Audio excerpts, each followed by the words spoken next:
আসসালামু আলাইকুম। আশা করি সবাই ভালো আছেন। পক্সের হাত থেকে আপনারা আপনাদের কবুতরকে কীভাবে বাঁচাবেন, তো সেটাই আজকে আপনাদেরকে জানাবো। ভিডিওটা সম্পূর্ণ মনোযোগ সহকারে শেষ পর্যন্ত দেখবেন। এ নিয়ে এর আগে আমাকে অনেকজন কমেন্ট করেছিল আর আমার কাছ থেকে জানতে চেয়েছিল যে তাদের কবুতরের পক্স হয়, তো এই পক্সের হাত থেকে কবুতরকে কীভাবে বাঁচাবো, তো এ নিয়ে অনেকবার আমাকে অনেকজনে প্রশ্ন করেছিল। ইনশাআল্লাহ আজকে আপনাদেরকে সঠিক পরামর্শ দেওয়ার চেষ্টা করব। আজকের ভিডিওটা যদি সম্পূর্ণ দেখেন তাহলে আপনারাও আপনাদের কবুতরকে পক্সের হাত থেকে রক্ষা করতে পারবেন।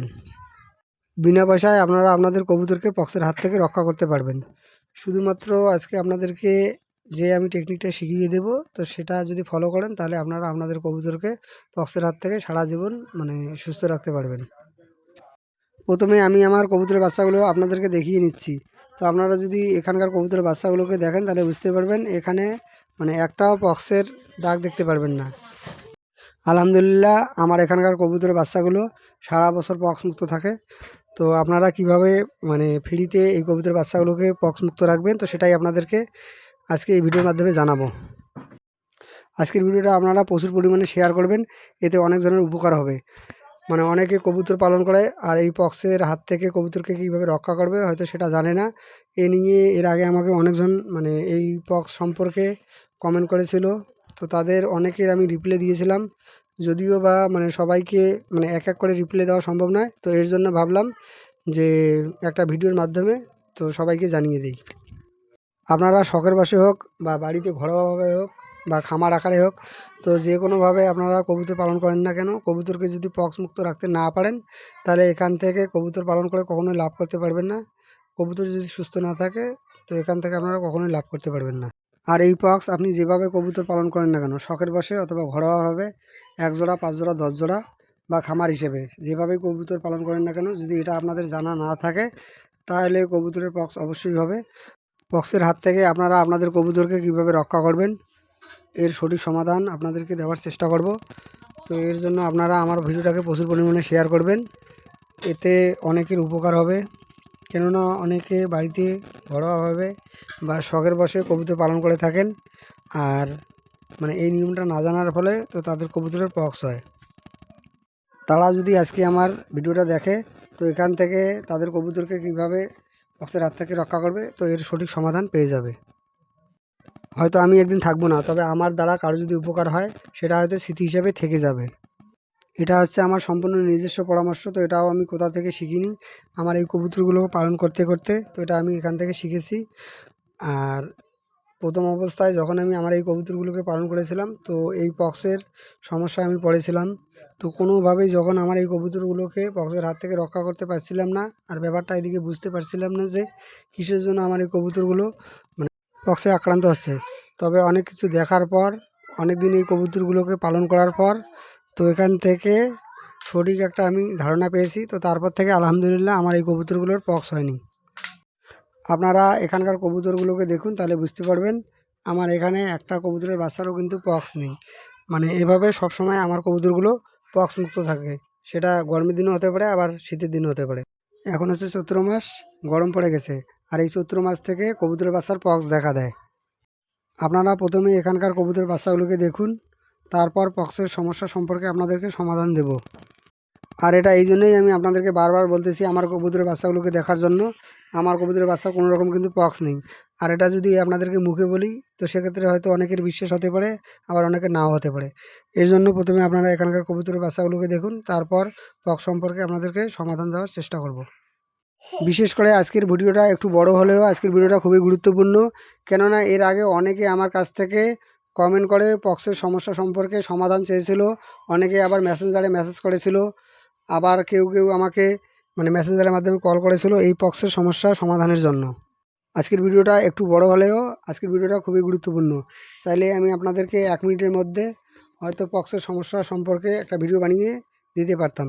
তবে আপনারা যদি এখানকার পক্স মুক্ত কবুতরের বাচ্চা না দেখেন তো সেক্ষেত্রে 1 মিনিটের মধ্যে ভিডিও বানিয়ে লাভটা কী। তো এর জন্য ভাবলাম আগে আপনাদেরকে এখানকার সব কবুতরের বাচ্চা দেখাই, তারপর পক্সের সমস্যার সমাধান দেই। যাই হোক, আপনারা নিশ্চয়ই এখানকার কবুতরের বাচ্চাগুলোকে দেখলেন, তো এখানে নিশ্চয়ই দেখে বুঝতে পারছেন যে এখানে একটা কবুতরের বাচ্চা কিন্তু পক্স দ্বারা আক্রান্ত নয়। পক্স দ্বারা কবুতরের বাচ্চা আক্রান্ত হলে বেশিরভাগ ক্ষেত্রেই কবুতরের বাচ্চা মারা যায়। প্রথম অবস্থায় আমারও অনেক কবুতরের বাচ্চা পক্সে আক্রান্ত হয়, তো এর ফলে অনেক কবুতরের বাচ্চা মারা গিয়েছিল। আর এটা তখন আমার জানা ছিল না, এই জন্যই আমার কবুতরের বাচ্চাগুলো পক্সে আক্রান্ত হয়েছিল, আর সেখান থেকে অনেক কবুতরের বাচ্চা মারা গিয়েছিল। যারা নতুন করে কবুতরের খামার শুরু করতে যাচ্ছেন, মানে শুধু নতুনরা নয়, যারা অনেক দিন থেকে কবুতর পালন করেন অথচ মানে কবুতরের পক্সের সমস্যা সমাধান করতে পারেন না, তো তারাও আমার ভিডিওটা আজকে শেষ পর্যন্ত দেখবেন। অবশ্যই এখান থেকে সমস্যার সমাধান পাবেন। নিশ্চয়ই এখানকার সব কবুতরের বাচ্চাগুলোকে দেখে বুঝতে পারছেন যে এখানে কিন্তু একটা কবুতরের বাচ্চা পক্স দ্বারা আক্রান্ত নয়। তো চলুন এখন আপনাদেরকে এই পক্সের হাত থেকে কিভাবে আপনারা আপনাদের কবুতরকে রক্ষা করবেন, তো সেই সমস্যার সমাধান দেই। এটা খুবই নর্মাল ব্যাপার, তো এই জন্য আপনাদেরকে কোনো রকম ঔষধ বা ভ্যাকসিন প্রয়োগ করতে হবে না। শুধু এখানে যদি আপনারা মানে একটা নিয়ম ফলো করতে পারেন, তো তবেই আপনারা আপনাদের কবুতরকে পক্সের হাত থেকে সুরক্ষিত রাখতে পারবেন। তবে এটা মানে সবার ক্ষেত্রে একই রকম না, একটু আলাদা। মানে এটা কিভাবে আলাদা, অনেকে দেখি যে বাড়ির বাইরে মানে খাঁচার মাধ্যমে কবুতর পালন করে থাকেন বা বাঁশের ঝুড়িতে কবুতর পালন করে থাকেন, তো তাদের ক্ষেত্রে একটু আলাদা। আর যারা খামার হিসেবে বা ঘরের ভিতরে কবুতর পালন করে থাকেন, তো তাদের ক্ষেত্রে একটু আলাদা। প্রথমে যারা ঘরের ভিতরে কবুতর পালন করেন, তো তারা কিভাবে এই পক্সের সমস্যার সমাধান করবেন, তো তারা ঘরের ভিতরে মানে যে কোনোভাবে মানে যেন মশা ঢুকতে না পারে, তো সেই ব্যবস্থা করবেন। মানে যদি আপনারা যদি মর্টিন বা কয়েল লাগিয়ে দেন ঘরের ভেতরে, তো সেক্ষেত্রেও হবে। বা এক কথায় বলতে গেলে যে কোনোভাবে যেন মশা ঘরের ভিতরে প্রবেশ করতে না পারে। এক্ষেত্রে আপনারা ঘরের বাইরে মশারির নেটও লাগিয়ে দিতে পারেন। আমি এখানে যেমন মানে মশারির নেটটা টাঙিয়ে দিচ্ছি, তো এইভাবে আপনারা মশারির নেটটা ঘরের বাইরে টাঙিয়ে দিতে পারেন। আর এটা যদি আমি ঘরের বাইরে না টাঙিয়ে ভিতরে যদি মানে মর্টিন অথবা কয়েল জ্বালাই, তো সেক্ষেত্রে আমাকে ডেইলি একটু হলে টাকা খরচা করতে হবে। তো আমি মানে এখানে টাকা খরচা করব না, তো আমি এখানে বাইরে নেটটাই টাঙিয়ে দিব। তো এতে আলহামদুলিল্লাহ আমার কবুতর মানে পক্সের হাত থেকে সুরক্ষিত থাকবে। আর যারা ঘরের বাইরে ঘরোয়াভাবে কবুতরগুলো পালন করে থাকেন, মানে সেটা হতে পারে যে কোনো ঝুড়ি বা অন্য কোনো পদ্ধতিতে, তো তারা চেষ্টা করবেন এই কবুতরগুলোকে পক্সের হাত থেকে সুরক্ষিত রাখার জন্য মশারির নেট ব্যবহার করবেন। আর যেহেতু ঘরের বাইরে এই কবুতরগুলো পালন করেন, এক্ষেত্রে হয়তো মর্টিন বা কয়েল লাগানো সম্ভব নয়। আপনারা খাঁচার বাইরে মশারি নেটটা এমনভাবে লাগিয়ে দিবেন যাতে এর ভেতরে কোনোভাবে মশা প্রবেশ করতে না পারে। আর মশা যদি এই খাঁচার ভেতরে প্রবেশ করতে না পারে, তো আলহামদুলিল্লাহ আপনার কবুতর কখনো পক্স দ্বারা আক্রান্ত হবে না। এই পদ্ধতি আমি দীর্ঘ 4 বছর ধরে পালন করে আসতেছি।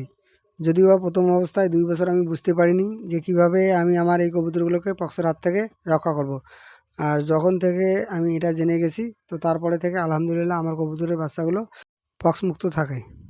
আপনারা এই পদ্ধতি অবলম্বন করে আপনাদের কবুতরগুলোকে পালন করুন। আলহামদুলিল্লাহ আপনাদের কবুতর কখনো পক্স দ্বারা আক্রান্ত হবে না। আর যদি কবুতর পালন সম্পর্কে কোনো কিছু জানতে চান, তো আমাকে কমেন্ট করে জানাতে পারেন।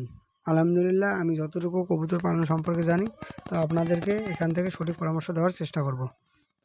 আর যদি আমার চ্যানেলটা সাবস্ক্রাইব করে না থাকেন, আমার চ্যানেলটা সাবস্ক্রাইব করবেন। আর ফেসবুক থেকে যদি দেখে থাকেন, তো অবশ্যই পেজটা ফলো করবেন। এখানে আমি আমার খামারের নিয়মিত ভিডিও দেবো, মানে কীভাবে আমি আমার খামারের পশু পাখিগুলোকে পালন করি, তো এখানে ধারাবাহিকভাবে নিয়মিত ভিডিও আপনাদেরকে দেব। আশা করি আজকের ভিডিওটা আপনাদের অনেকটাই উপকারে আসবে। আর আজকের ভিডিওটা যদি আমার ভালো লাগে, ভিডিওতে অবশ্যই লাইক দিবেন। আর আজকের ভিডিওটা আপনাদের কেমন লেগেছে সেটা আমাকে একটু কমেন্ট করে জানিয়ে দিতে পারেন। আজকে এ পর্যন্ত, দেখা হবে অন্য কোনো ভিডিওতে। ততক্ষণ পর্যন্ত ভালো থাকুন, সুস্থ থাকুন। আসসালামু আলাইকুম।